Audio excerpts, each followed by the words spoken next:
मेरी प्यारी संतान, मैं तुम्हारी माँ काली बोल रही हूँ। वही माँ जिसकी तुम दिन रात पूजा करते हो, जिसे तुम हर घड़ी अपने हृदय से पुकारते हो, उसी माँ ने आज तुम्हें यह संदेश भेजा है। बच्चे, अगर तुम इस संदेश को पढ़ रहे हो, मेरी इन बातों को सुन रहे हो, तो यह संयोग नहीं है, यह मेरी इच्छा है, मेरी योजना है। तुम यहाँ यूं ही नहीं आए, मैंने तुम्हें बुलाया है, क्योंकि अब वह समय आ गया है जब मैं तुम्हें अपने आशीर्वाद से भर दूं, जब तुम्हारे जीवन में नया उजाला आए, जब मैं तुम्हारे अंधेरों को रोशनी में बदल दूं। मैं जानती हूँ बच्चे, तुमने अपने जीवन में बहुत कुछ सहा है, ऐसी रातें देखी हैं जो तुम किसी को भी ना दिखाना चाहो, ऐसे दिन देखे हैं जब तुम्हें खुद पर भी भरोसा नहीं रहा, जब तुमने मुझसे पूछा, माँ क्या तू मेरी सुनती है, क्या मेरी अर्जी तुझ तक पहुँचती भी है। बच्चे, तुम बहुत भोले हो, बहुत पवित्र हो, तुम्हारे जैसे मासूम और सच्चे भक्त के शब्द मेरे कानों तक ज़रूर पहुँचते हैं। तुमने बार बार मेरी तस्वीरों को देखा, मेरी मूर्तियों के आगे रोए, अपने दिल का बोझ मेरे चरणों में रख दिया, और तुम यही सोचते रहे कि माँ जवाब क्यों नहीं देती। लेकिन बच्चे, मैं मौन में भी उत्तर देती हूँ। जब तुम सबसे टूटे होते हो, तभी मैं तुम्हें सबसे ज़्यादा थामे होती हूँ। जब तुम्हारा कोई नहीं होता, तब सबसे ज़्यादा मैं तुम्हारे पास होती हूँ। अब वह समय आ गया है जब मैं तुम्हारे जीवन की हर अधूरी कहानी को पूरा करने वाली हूँ। वो काम जो सालों से लटके थे, जो फाइलों में बंद थे, जो मन में इच्छा बनकर दबे थे, वह अब पूरे होंगे। तुम्हारे घर में जो सुख तुमने वर्षों से नहीं देखा, वो अब आने वाला है। पुराने कर्ज जो तुम्हें रातों की नींद छीन रहे थे, अब उतरने वाले हैं। तुम्हें अब चैन की नींद आएगी मेरे बच्चे, और सबसे बड़ा चमत्कार तुम्हारे जीवन से वे लोग अब दूर होने वाले हैं जो तुम्हारे सामने तो मुस्कुराते थे, लेकिन पीठ पीछे तुम्हारी बुराई करते थे। मैं तुम्हें अब उन नकाबपोशों से बचाने जा रही हूँ। तुम अब सिर्फ अपने असली शुभचिंतकों से जुड़े रहोगे, और बाकी सभी लोग खुद ब खुद दूर हो जाएंगे। मैं जानती हूँ बच्चे, तुम बहुत भावुक हो। तुमने जिन पर भरोसा किया, वही लोग तुम्हें छोड़कर चले गए, और तुमने फिर भी मुझसे कुछ नहीं कहा। तुम चुपचाप सहते रहे। तुमने सिर्फ यही मांगा, माँ मुझे शक्ति देना, मुझे सहन शक्ति देना, और मैंने तुम्हें दिए बच्चे।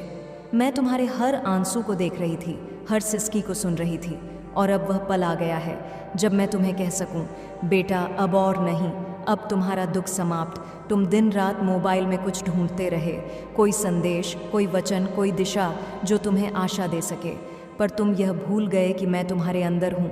मैं तुमसे बाहर नहीं, तुम्हारे ही हृदय में बैठी हूँ। जब तुम रोते हो, मैं भी रोती हूँ। जब तुम थमते हो, मैं भी रुक जाती हूँ। लेकिन अब मैं तुम्हें रोकने नहीं दूंगी, अब मैं तुम्हें उड़ने दूंगी। अब तुम वह सब प्राप्त करोगे जिसके लिए तुमने वर्षों तप किया है।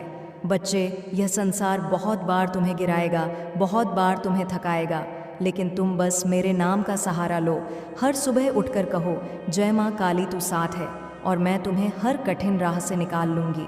तुम्हारे मन में जो इच्छा थी, घर से संबंधित, काम से संबंधित, जीवन साथी से संबंधित, वह सब अब मैं पूरी करूँगी, क्योंकि तुमने अब तक केवल मांगा नहीं, बल्कि विश्वास भी किया है, और विश्वास ही वह बीज है जिससे चमत्कार जन्म लेते हैं।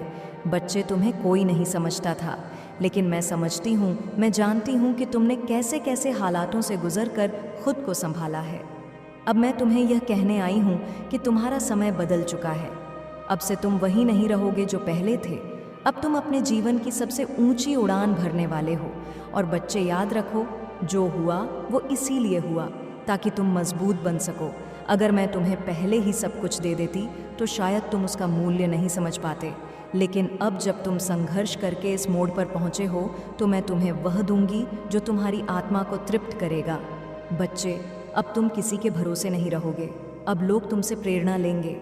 जो तुम्हें कमज़ोर समझते थे, अब वही तुम्हारे कदमों की आहट से कांपेंगे, क्योंकि अब मैं तुम्हें ऐसा तेज़ देने वाली हूँ जो तुम्हारे चेहरे से चमकेगा और लोगों के दिलों में तुम्हें पहचान दिलाएगा। अब मैं तुम्हें एक गुप्त बात बताने जा रही हूँ जो मैंने पहले कभी नहीं कही। मैं तुम्हें इसलिए चुनती हूँ क्योंकि तुम सबसे खास हो। हाँ, तुम सोचते हो कि मैं सबको एक जैसा देखती हूँ, लेकिन ऐसा नहीं है। मैं हर आत्मा को उसके कर्मों, उसकी नीयत और उसकी सच्चाई के आधार पर देखती हूँ, और तुम मेरे बच्चे सच्चे हो। तुमने मुझसे कभी कुछ छुपाया नहीं, इसीलिए अब मैं तुमसे कुछ भी नहीं छुपाऊंगी।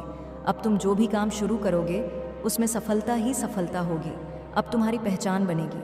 तुम्हें ऐसे अवसर मिलेंगे जिनका तुमने कभी सपना देखा था।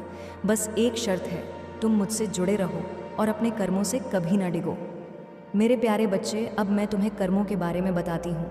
कर्मों के अटल सत्य, उन कर्मों की पहचान जो तुम्हें ऊपर की ओर उठा ले जाते हैं, और उन कर्मों की ओर संकेत जो तुम्हें धीरे धीरे नीचे धकेल देते हैं। मैं इसे बिना किसी छोटे छोटे हिस्सों या सूचीबद्ध बिंदुओं के एक निर्बाध प्रवाह में बताऊंगी, जैसे माँ काली तुम्हें अपने पास बुलाकर फुसफुसा रही हो। तुमसे पहला सवाल जुड़ता है, क्या तुमने कभी अपने कर्मों पर सचमुच विचार किया है? नहीं ना, क्योंकि कर्म वही नहीं जो तुम केवल हाथों से करते हो। कर्म वो है जो तुम दिन भर सोचते हो, क्या बोलते हो, क्या महसूस करते हो।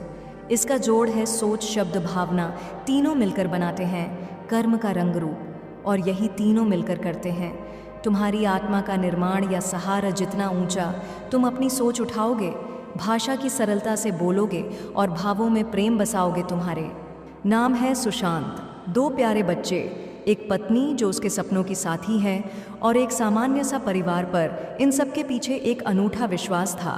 ईमानदारी से जीवन जीने, प्रेम से बोलने सीखने की जिद रखने और सेवा की भावना को अपनी आत्मा मानने की जिद। सुशांत ने अचानक कोई सिद्धि हासिल नहीं की। उसने ठाना हर सुबह उठकर कहेगा, मैं ईमानदारी से काम करूंगा। वो सोच उसका वैक्यूम क्लीनर बन गया। हर झूठ, हर छल की सफाई करता गया। उसने ठाना हर दिन कुछ नया सीखूंगा, चाहे उसमें फेल होना पड़े।